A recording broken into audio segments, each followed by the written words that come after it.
Gitna po ng patuloy na pag-unlad at pagbabago sa larangan ng negosyo sa Pilipinas, hindi po may kakaila ang malaking kontribusyon ng mga kumpanya at individual na nagsusumikap at nagpapamalas po ng kahusayan sa kanilang larangan.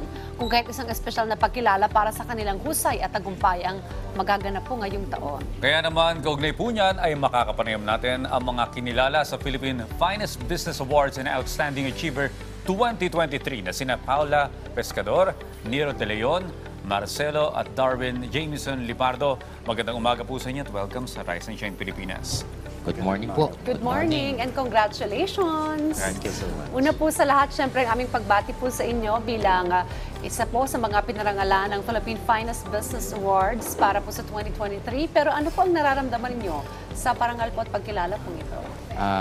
Ako po yung awards committee chairman. So, ako po yung nagbibigay ng award para sa ating mga individual na to. Nakita natin si ma'am kanina, napakagaling nila ng talent niya. And si sir sa styling naman and gown. So, napakagandang programa po ng Philippines Finest Business Awards na makilala ang mga negosyo after this pandemic. So, this award-giving body sets to give them an award para mas motivate sila at paghusayan pa nila sa kanilang industriya. Marami talagang sumibol na mga negosyo, lalo na nung pandemic dahil naka-lockdown tayo, yung mga ideas ng mga Pinoy sa negosyo lumabas dyan. Ano? Pero pakipaliwanag po sa ating mga viewers kung ano po itong Philippine Finest Awards and Outstanding Achiever at ano po ba yung negosyo na mga tampok dito? Actually, sir, ang daming negosyo namin naisama ngayon sa first year ng Philippines Finest Business Awards. Nandyan yung flowers arrangement, yung styling nga. Nandyan din yung mga negosyo na inclined naman sa teknolohiya, sa pagpapaganda. Kahit anong negosyo maaaring manominate sa Philippines Finest Business, namili lang tayo ng 100 na bibigyang pagkilala po sa ating award ngayong Setyembre. Okay, doon sa ating mga awardees, tell us your story ng pagninegosyo kasi hindi naman yan, kumbaga, palagi kang nasa taas, may mga pagsubok ka rin pinagdaanan bago mo ma-achieve itong status ng iyong negosyo or business. Opo. Ako po kasi before, yun nga po, I'm a corporate employee. So, bank employee po ako before. So, nung nag-resign po ako 2019, medyo mahirap kasi nung pagdating ng 2020, nagka-pandemic. So parang nagnegosyo ka pero sarado lahat. So it's a big Risk. Big risk siya sa akin. Pero tinuloy ko po siya. And then nakita ko na February, lalo na nung Mother's Day, sobrang daming nagpadala ng mga bulaklak sa nanay nila. Which is kasi po dahil po na-appreciate nila yung mga nanay during pandemic na ang hirap pala ng ginagawa ng nanay. So, yun po. Doon ko na rin po yung artistry ko sa flowers na pwede pala siyang gawing negosyo na hindi lahat, kasi ang dami nagsasabi, ang dami ng flower shop, bakit nagtayo pa ikaw? So, iba-iba naman ang artists. So, tinuloy ko pa rin po yung passion ko po talaga. And hanggang ngayon, nag-aaral pa rin po ako sa industry na sinimulan ko po. Okay. May market naman talaga ang flowers, lalo na kung medyo ganito ka-unique yung kanilang arrangement, ganito kaganda. Okay, si Sir Darwin naman.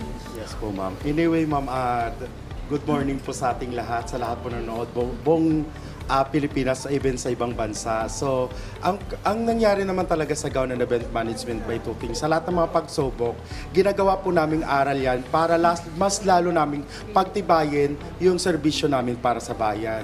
Kasi lingid sa kalaman ng mga tao, ang Gown and Event Management by Tuting nagsimula po sa wala.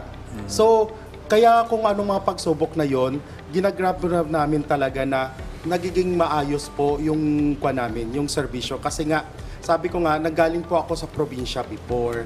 So lahat kasi ng mga kabataan doon, even mga kababaihan, kalalakihan, even yung mga kinakasal, nagdidibo, walang kakayahan sa mga gusto nila mga party or sa kanilang mga gustong mga mangyari sa kanilang pananamit. So dati, sabi ko sa sarili ko, siguro pag-aralan ko lahat ng mga bagay na yun. Para if ever, yung mga nangyari sa akin na dati na wala akong kakayang bumili o wala akong kakayang mag-event, So maibigay ko rin sa mga tao, lalo sa mga kabataan. Kasi the gown and event management by Tuting is deliver the most affordable and yet the quality services. So, yun, hanggang sa pumunta ako dito sa Maynila. So bago na itayo ang gown and event management by Tuting, syempre wala talaga akong puhunan. So ang ginawa ko, lahat ng klaseng trabaho pinasukan ko para makapag-ipon kasi ang goal ko talaga, makakaroon lang talaga ako ng kahit kunting puhunan para maibili ko ng mga gamit. So yung kahinaan na yun ang nagpatibay sa akin para lalong magtrabaho kasi hindi nila alam na bago pumasok doon sa mga pagiging event coordinator, pagiging may-ari ng event management, dumaan ako pagiging construction worker. Nagtrabaho na rin ako sa mga factory. Nagtrabaho na rin ako sa mga, alam mo yung mga sales representative. Lahat yun para makapag-ipon ako. Medyo, ang nangyari lang kasi sa akin, medyo pinabayaan ko rin yung, sabi ko magtitipid ako para lang sa punan. Pero and yet, yung pa na yun, nakatulong sa akin kasi nakita ko yung mga taong sumuporta sa akin, mga kaibigan. Although ang iba kong kamag-anak, hindi ako sinuportahan dahil hindi sila naniwala. Sabi nga nila, wala akong punan, wala akong kakayahan.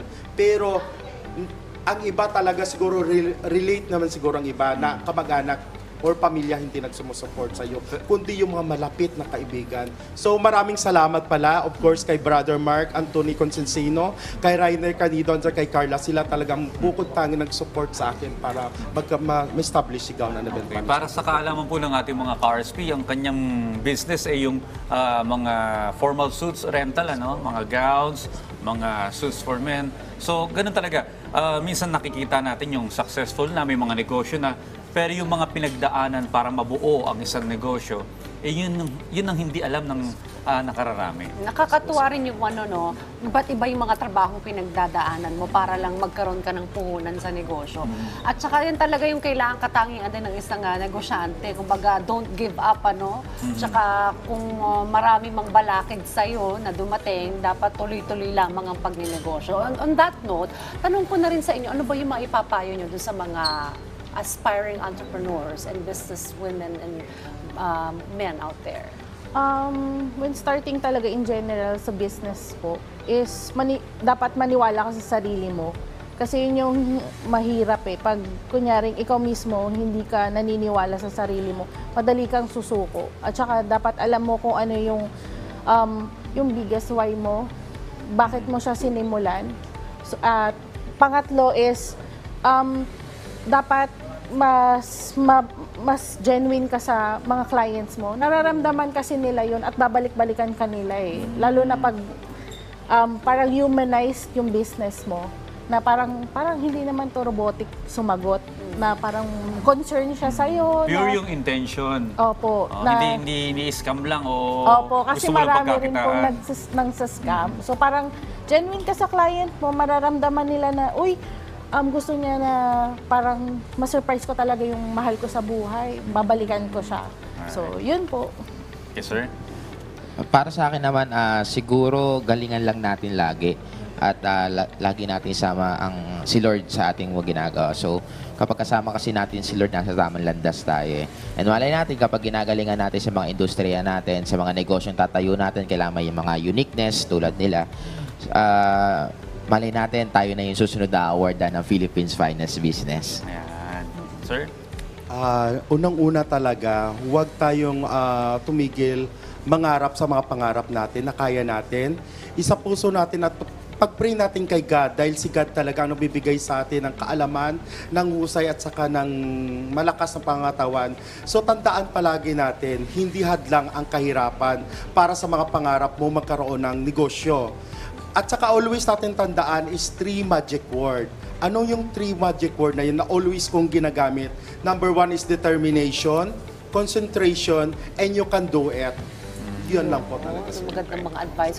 Sir Nilo, kailan ba yung awarding? And siguro sa mga next na mga pagbibigay nyo ng parangal, paano ba magiging bahagi? Can they nominate? Ang awards nights po natin ay sa September 8, next week. Tama ba? Dito po yan sa Quezon City, the Hexagon Events Place.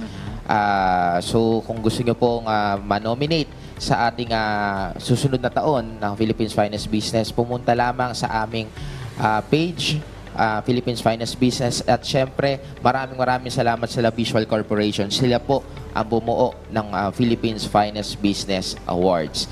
See you po at abangan po ninyo yung sa mga pages namin kung paano kayo manonood online. Maraming salamat po, Again, Rise and Shine. Congratulations at saka good luck din sa mga nominees. At maraming salamat sa pag-inspire sa mga up-and-coming na mga small business owners. Ayan, nakasama po natin ngayon sina Paula Pescador, Nero De Leon, Marcelo at Darwin Jamison Lipardo. At muli, nakapanayan po natin sila bilang para sa parangal na Philippine Finest Business Awards and Outstanding Achiever 2023. Maraming salamat po. Thank you very much. Salamat po.